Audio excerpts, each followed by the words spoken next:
Bom dia, eu sou a Maria Júlia, sou aluna do terceiro ano e estou aqui para entrevistar a Keila, nossa professora de inglês, sobre o projeto St. Patrick's Day.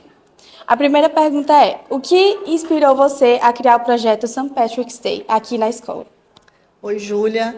Esse projeto a gente já faz há um tempo na escola e a inspiração vem de celebrar, algumas datas de países que falam a língua inglesa, porque o nosso estudo de língua inglesa ele não é simplesmente o de conteúdos, a gente precisa falar sobre a cultura, né? E aprender sobre uma nova língua é necessário aprender sobre uma nova cultura. Então, quando a gente coloca elementos de cultura de outros países, a gente não só está dando ênfase para língua, que é a língua inglesa, mas também trazendo um pouquinho da história e os elementos de outros países para cá. Certo. Quais elementos você decidiu incluir no seu projeto para representar a cultura irlandesa?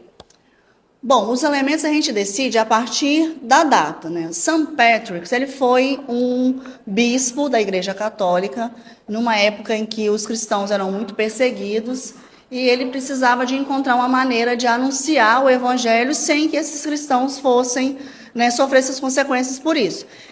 Na época, os celtas, os druidas, eles tinham muitas superstições. Uma delas era a questão do trevo de 4 folhas.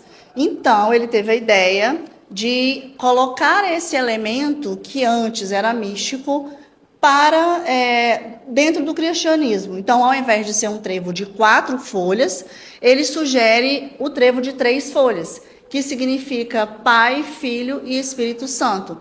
A partir disso, se você carrega esse símbolo com você, você mostra que você é cristão, mas sem correr o risco de ser perseguido. Então, os elementos, eles giram em torno de todas essas lendas. Do trevo, o shamrock, a lenda do arco-íris. E, sobre tudo isso, é a mensagem de que não existe uma sorte mística, mas é algo que você precisa buscar.